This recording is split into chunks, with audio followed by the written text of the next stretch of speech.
30,000 কোটি টাকার নামে পদ্মা সেতু করে 20,000 কোটি টাকা পাচার করেছে। এভাবে প্রতিটি মেগা প্রজেক্ট থেকে 2 গুণ 3 গুণ বেশি খরচ দেখিয়ে শেখ হাসিনা এবং তার ঘনিষ্ঠ লোকজন গোটা বাংলাদেশের এখানে লক্ষ কোটি বাঙালিদের, প্রবাসী বাঙালিদের, ব্যবসায়ী বাংলাদেশের মানুষদের কষ্টার্জিত ঘাম ঝরানো অর্থ, যেটা দিয়ে তিলে তিলে দেশ এগিয়ে যাচ্ছিল, সেই সব অর্থ পাচার করে বাংলাদেশকে ধ্বংস করে দিয়েছে। 15 বছর পর্যন্ত বাংলাদেশের প্রতিটি জাতীয় নির্বাচনকে ভারতের প্রচ্ছন্ন মদদে শেখ হাসিনা জনগণের ভোটাধিকারকে হরণ করে নিয়েছে, ভোট ব্যবস্থাকে বাতিল করে দিয়েছে। সর্বোচ্চ আদালত বিচার ব্যবস্থায় তার নিজের দলীয় লোকদেরকে নিয়োগ করে সর্বোচ্চ বিচারকের আসনকে পর্যন্ত কলঙ্কিত করেছে। প্রধান বিচারপতির চেয়ারে বসে শেখ হাসিনার লেসপেন্সাররা তারা দলীয় নেতা কর্মীর মতো বক্তব্য দিত। শেখ হাসিনার ইশারা ছাড়া বাংলাদেশের প্রধান বিচারপতি পর্যন্ত কোনো রায় দিত না, বিচার ব্যবস্থাকে ধ্বংস করে সেরেছিল, প্রশাসনকে দলীয়করণ করেছিল। প্রশাসনের সর্বোচ্চ জায়গা থেকে সর্বনিম্ন স্তর পর্যন্ত দলীয় ক্যাডারদেরকে নিয়োগ করে বাংলাদেশটাকে ফ্যাসিবাদী রাষ্ট্রে পরিণত করেছিল। আইন শৃঙ্খলা রক্ষাকারী বাহিনীর কথা কি বলবো?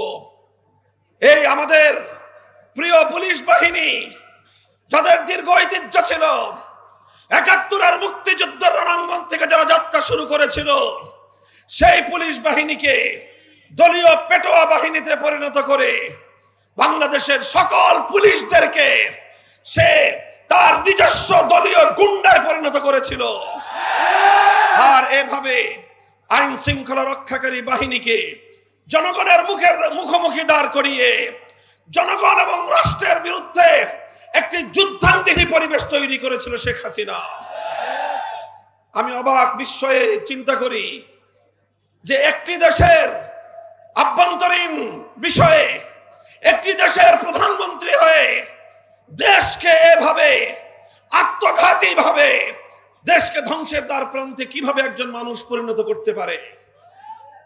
তারপরে চিন্তা করে দেখলাম, শেখ হাসিনার রাজনীতি নিয়ে স্টাডি করলাম, আমার কাছে দিবালোকের ন্যায় পরিষ্কার হয়ে গেল শেখ হাসিনার রাজনীতি শুরু করেছিল বাংলাদেশকে ধ্বংস করার জন্য। 1975 সালে তার বাবা শেখ মুজিবুর রহমান সাহেব জাতির সঙ্গে 1970-এর জাতীয় নির্বাচনে যে ওয়াদা করেছিলেন, সেই ওয়াদা ভঙ্গ করে জনগণের গণতান্ত্রিক অধিকার হরণ করেছিলেন। কোরআন সুন্নাহ বিরোধী আইন তৈরি না করবার অঙ্গীকার করে তিনি ধর্মনিরপেক্ষতাবাদ নামক কুফরি সংবিধান চাপিয়ে দিয়ে ওয়াদা খেলাফি করেছিলেন, জাতির সঙ্গে গাদ্দারি করেছিলেন। 72 থেকে 75 সাল পর্যন্ত 30,000 মায়ের কোল খালি করেছেন, বাংলার 30,000 তামাল সন্তানকে হত্যা করেছিলেন।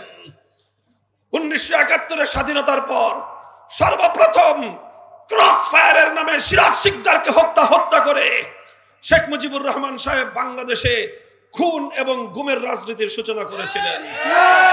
আর এই সব কিছুর প্রায়শ্চিত্ত করতে হয়েছিল তাকে 75 সালের 15ই আগস্ট।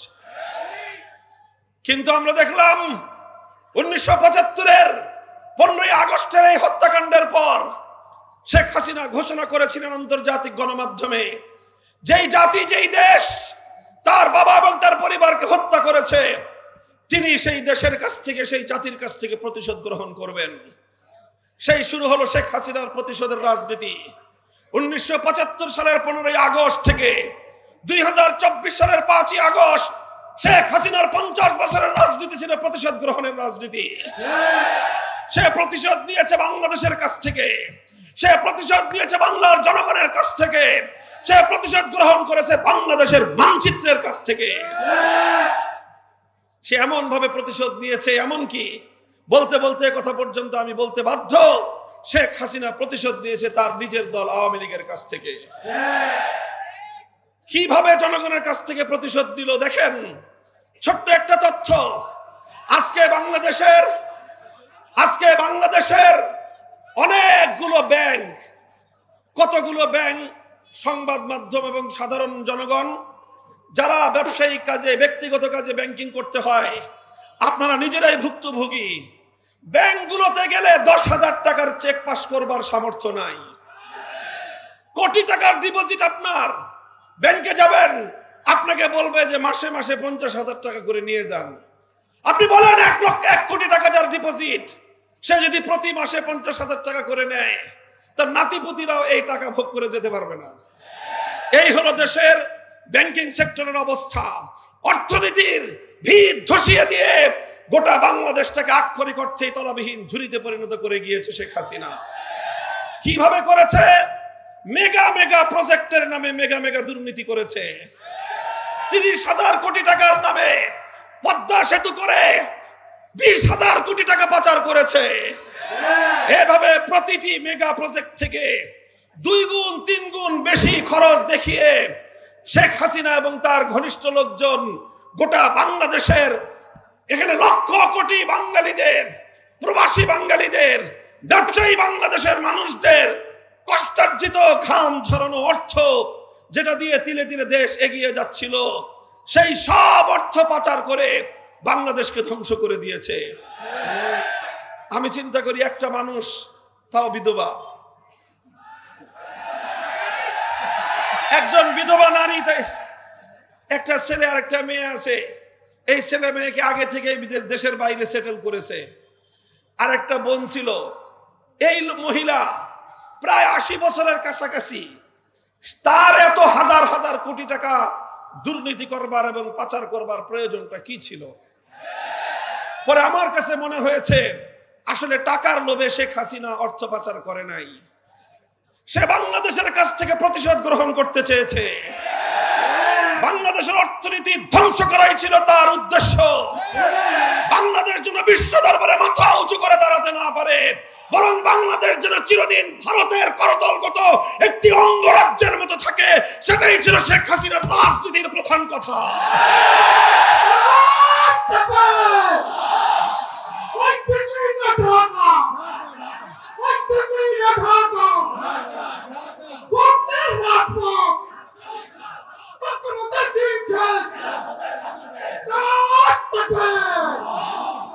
সংগ্রামী সাথী ও বন্ধুগণ, এভাবে 15টা বছর পর্যন্ত শেখ হাসিনা বাংলাদেশের জনগণের প্রতিনিধিত্ব করে নাই। আমার কাছে তো এই কথা স্পষ্ট যে শেখ হাসিনা বাংলাদেশের প্রধানমন্ত্রী হওয়ার চেয়েও তার কাছে তিলকওয়ালি মুখ্যমন্ত্রী হওয়াটাই ছিল অগ্রগণ্য।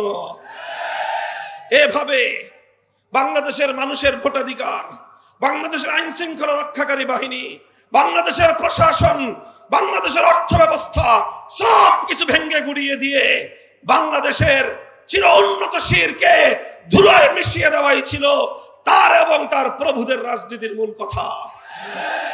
আজ শেখ হাসিনা এবং তার ফ্যাসিবাদী সরকারের পতনের পর যখন বাংলাদেশ আবার ঐক্যবদ্ধ হয়ে ঘুরে দাঁড়াবার প্রয়াস শুরু করেছে, বাংলাদেশের অর্থনীতি যখন আবার তিল তিল করে দানা বাঁধতে শুরু করেছে, বাংলাদেশ যখন আবার ঐক্যবদ্ধভাবে সামনের দিকে অগ্রসর হওয়ার জন্য একটি ট্র্যাকে ওঠার চেষ্টা করছে, বারবার সেই পতিত ফ্যাসিবাদী স্বৈরাচারী সরকার এবং তার অভিভাবকরা, তার প্রভুরা দেশের সীমান্তের বাইরে থেকে আমার বাংলাদেশের অভ্যন্তরে অস্থিতিশীলতা সৃষ্টি করে, দেশের মধ্যে গোলযোগ সৃষ্টি করে আবার তারা ক্ষমতার মসনদে ফিরে আসবার দিবা স্বপ্ন দেখছে। আমরা বলতে চাই পরিষ্কার, আজকে ভারতকে লক্ষ্য করে নাম নিয়েই আমাদেরকে কথা বলতে হয়। বিগত 6 মাসে অনেক চেষ্টা করেছো, বানের পানি ছেড়ে দিয়ে বাংলার মানুষকে তুমি পানিতে ডুবিয়ে মারার চেষ্টা করেছো। বাংলাদেশের মানুষ বন্যার পানিতে দাঁড়িয়ে তারা হাতে হাত রেখে আর ঐক্যবদ্ধ হয়েছে। এবার তুমি ইসকনকে লেলিয়ে দিয়ে বাংলাদেশের অভ্যন্তরে হিন্দু মুসলিম দাঙ্গা বাঁধাতে চাও। আমরা পরিষ্কার ভাষায় বলি, সংখ্যালঘু হিন্দু ধর্মাবলম্বী যারা সম্প্রীতিতে বিশ্বাসী, আপনারা নিজ নিজ জায়গায় শান্তিপ্রিয় ভাবে থাকুন। আপনারা যে কোনো নিরাপত্তাহীনতা বোধ করবেন, বাংলাদেশের রাষ্ট্র, আইন শৃঙ্খলা রক্ষাকারী বাহিনী, প্রশাসন আপনাদেরকে নিরাপত্তা দিবে। যদি সেক্ষেত্রে নিরাপত্তা ব্যবস্থার কোনো অপ্রতুলতা আপনারা যদি অনুভব করেন, পার্শ্ববর্তী ওলামায়ে কেরাম, মসজিদের ইমাম সাহেবান, মাদ্রাসার হুজুররা, হেফাজতে ইসলাম বাংলাদেশ, বাংলাদেশ খেলাফত মজলিস সহ ইসলামী জনতার কাছে আপনারা শুধুমাত্র একটু সংবাদ দিবেন। দেখবেন এদেশে সম্প্রীতি রক্ষা করবার জন্য, জনগণের জান মাল ইজ্জত আবরুর নিরাপত্তা নিশ্চিত করার জন্য যে কোনো ত্যাগ স্বীকার করতে আমরা প্রস্তুত থাকব।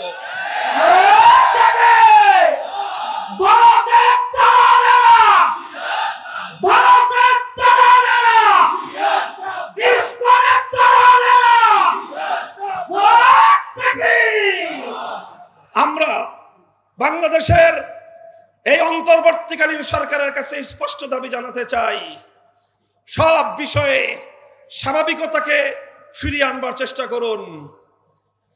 ভারতে সংখ্যালঘু হিসেবে মুসলমানরা যেই অধিকার থেকে বঞ্চিত হচ্ছে, ভারতে হিন্দুদের বিপরীতে মুসলমানদের তাদের জনসংখ্যার যে অনুপাত, সেই অনুপাতে ভারতের রাষ্ট্র কর্তৃক প্রদত্ত সরকারি সুযোগ সুবিধা এবং চাকরি বাকরিতে কত পার্সেন্ট মুসলমান সেখানে নিয়োজিত, আর পক্ষান্তরে বাংলাদেশে সংখ্যালঘু হিন্দু ধর্মাবলম্বীদের সংখ্যানুপাতিক অনুপাত হিসেবে তারা কত পার্সেন্ট বাংলাদেশের সরকারি সুযোগ সুবিধা, চাকরি বাকরির সুবিধা ভোগ করছে, বিষয়গুলো জাতির সামনে স্পষ্ট করুন। আমি কথা বলি না যে ভারত যেহেতু সংখ্যালঘু মুসলমানদেরকে তাদের প্রাপ্য অধিকার থেকে বঞ্চিত করেছে, কাজেই তার প্রতিশোধ নিতে বাংলাদেশের হিন্দুদেরকে প্রাপ্য অধিকার থেকে বঞ্চিত করা হবে, এই ধরনের সাম্প্রদায়িক কোন দাবি অতীতেও আমরা করি নাই, আজও করছি না, ভবিষ্যতেও আমরা করব না। আমাদের স্পষ্ট কথা, সকলের সঙ্গে ইনসাফপূর্ণ আচরণ করুন। যদি বৈষম্য থেকে থাকে, যদি এমন থেকে থাকে যে শুধু হিন্দু ধর্মাবলম্বী হওয়ার কারণে ভারতের আশ্রয়ে প্রশ্রয়ে ভারতের এজেন্ডা বাস্তবায়ন করার জন্য নানাভাবে তাদেরকে পদায়ন করা হয়ে থাকে, তাহলে এখানে ষড়যন্ত্রের আভাস খুঁজে পাই আমরা। অবশ্যই হিন্দু ধর্মাবলম্বী হিসেবে সংখ্যালঘুদের, বৌদ্ধ ধর্মাবলম্বী হিসেবে সংখ্যালঘুদের, খ্রিস্ট ধর্মাবলম্বী হিসেবে খ্রিস্টানদের প্রত্যেকের যার যার অধিকার নিশ্চিত করা হবে। এমনকি আমি এটাও বলি, সংখ্যালঘু হিসেবে মুসলিমদের থেকে তাদেরকে কিছুটা নিরাপত্তা এবং সুযোগ সুবিধা বেশি দেওয়া হোক, এতে আমরা কোনো ক্ষোভ প্রকাশ করব না। কিন্তু যদি আরেকটি দেশের এজেন্ডা বাস্তবায়ন করার জন্য যারা বাংলাদেশকে নয় ভারতকে নিজেদের প্রধান আশ্রয় হিসেবে মনে করে, তাদেরকে মাধ্যমে যদি আমার বাংলার অভ্যন্তরে বিশৃঙ্খলা সৃষ্টির পায়তারা করা হয়, আর সেই বিশৃঙ্খলাকারীদেরকে যদি আপনারা প্রতিরোধ করতে না পারেন, প্রতিরোধ করতে ব্যর্থ হন, জনগণ নিজেরাই প্রতিরোধের জন্য প্রতিরোধ যুদ্ধ করবে।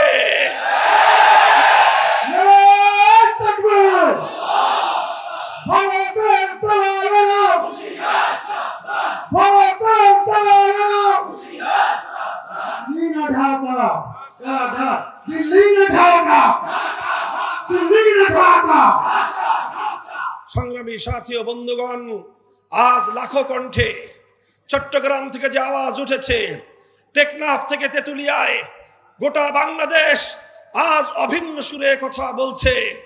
আর কোন সাইফুল ইসলাম আলিফ ভাইয়ের মতো শহীদি মৃত্যু আমরা দেখতে চাই না, আর কোন অযথা রক্তপাত বাংলার মাটিতে আমরা দেখতে চাই না। ফ্যাসিবাদ যেভাবে 2000 তরুণ ছাত্র যুবকের রক্তের উপর দিয়ে ক্ষমতার মসনদকে আঁকড়ে থাকবার চেষ্টা করেছিল, বাংলাদেশের ক্ষমতার মসনদ যেন আর কোন ক্ষমতাসীনদের কাছে রক্তের চেয়ে বেশি দামি না হয়। আমরা ভবিষ্যৎ সকল রাষ্ট্রীয় কর্ণধারদেরকে স্পষ্ট বার্তা দিয়ে দিতে চাই, জনগণের জানমাল ইজ্জত আবরু তাদের জীবনের নিরাপত্তাকে সবার চেয়ে অগ্রগণ্য মনে করতে হবে। জনগণের রক্তের উপর দিয়ে ক্ষমতার মসনদে থাকবার কেউ চেষ্টা করবেন না। জনগণ যতদিন চায় ততদিন থাকবেন। জনগণের নার্ভ, তাদের পালস এবং তাদের অভিপ্রায় বুঝবার চেষ্টা করবেন। অন্তর্বর্তীকালীন সরকারকে বলবো, একেবারে আনলিমিটেড সময়ের জন্য ক্ষমতা আপনাদেরকে দেওয়া হয় নাই। একটা নির্ধারিত সময়ের জন্য আপনাদেরকে ক্ষমতার মস্তদে বসানো হয়েছে। সুনির্দিষ্ট একটা এজেন্ডা রয়েছে, সুনির্দিষ্ট দায়িত্ব রয়েছে। আপনারা প্রয়োজনীয় সংস্কার সারবেন। ফ্যাসিবাদের আগ্রাসনে ভেঙে পড়া বাংলাদেশের ভঙ্গুর রাষ্ট্র কাঠামোকে শুধুমাত্র জরুরি পুনর্নির্মাণ করে অতি দ্রুত জাতীয় নির্বাচনের ব্যবস্থা করবেন। লেভেল প্লেইং ফিল্ড তৈরি করে জনগণের প্রতিনিধিদের হাতে ক্ষমতা হস্তান্তর করার রাস্তায় আপনারা চলা শুরু করুন। নির্বাচন কমিশন সংস্কার করা হয়েছে, পুনর্গঠন করা হয়েছে, ধন্যবাদ জানাই। নির্বাচন কমিশনের প্রতি আমাদের উদাত্ত আহ্বান থাকবে, সকল দল এবং মতের প্রতি বৈষম্যহীন আচরণ করতে হবে। ইসলামী জনতা বিগত 50 বছর ধরে বাংলাদেশের রাজনীতিতে বঞ্চনার শিকার হয়েছে। ঢাকা বিশ্ববিদ্যালয় সহ প্রতিটি পাবলিক বিশ্ববিদ্যালয়ে ইসলামী সংগঠনগুলোকে অঘোষিতভাবে নিষিদ্ধ করে রাখা হয়েছিল। প্রতিটি পাবলিক বিশ্ববিদ্যালয়, প্রতিটি প্রাইভেট বিশ্ববিদ্যালয় সহ সকল শিক্ষাঙ্গনে ইসলামী সংগঠনগুলোর রাজনীতি করবার সুযোগ অবারিত করতে হবে। এদেশের ইসলামী সংগঠনগুলোই সাম্প্রদায়িক সম্প্রীতি রক্ষার ক্ষেত্রে অগ্রণী ভূমিকা পালন করে। বাংলাদেশ খেলাফত ছাত্র মজলিস আজ বাংলার প্রতিটি প্রান্তে প্রান্তে, স্কুল, কলেজ, মাদ্রাসা, ইউনিভার্সিটি সব জায়গায় তারা কাজ করছে। এদেশের তরুণ ছাত্র জনতাকে আমি উদাত্ত আহ্বান জানাই, আসো আমরা হাতে হাত রাখি। যেভাবে 5ই আগস্টের বিপ্লবের জন্য শহীদ আবু সাঈদরা বুলেটের মুখে বুক চিতিয়ে দাঁড়িয়েছিল, এটাই হলো বাংলাদেশ। শহীদ আবু সাঈদ বাংলাদেশের অপর নাম। এভাবে যদি আমার ছাত্র জনতারা আগামী দিনেও শুধুমাত্র একটি দলকে নয়, একটি স্বৈরাচারকে শুধু নয়, গোটা স্বৈরতন্ত্রের শেকড়কে উপড়ে ফেলবার জন্য বদ্ধপরিকর হয়, সোনার বাংলাদেশ গড়ে ওঠা সম্ভব হবে। আমরা স্পষ্ট ভাষায় বলতে চাই, বৈষম্যহীন এই সমাজ ব্যবস্থা, সম্পূর্ণ ইনসাফ ভিত্তিক সমাজ ব্যবস্থা যদি আসলে আমরা গড়তে চাই, আমাদের এই চাওয়ার ক্ষেত্রে যদি আমরা শতভাগ আন্তরিক এবং সত্যবাদী হয়ে থাকি, তাহলে আমি যে কথা বলবো সেটা হলো এই: মানব রচিত কোন তন্ত্রমন্ত্রের মাধ্যমে পূর্ণাঙ্গ বৈষম্যহীন ইনসাফপূর্ণ সমাজ গড়া সম্ভব নয়। এজন্য একমাত্র নিশ্চয়তা প্রদানকারী ব্যবস্থার নাম হলো আল্লাহ প্রদত্ত, আল্লাহর প্রতিনিধিত্বের রাজনীতি, খেলাফতের রাজনীতি।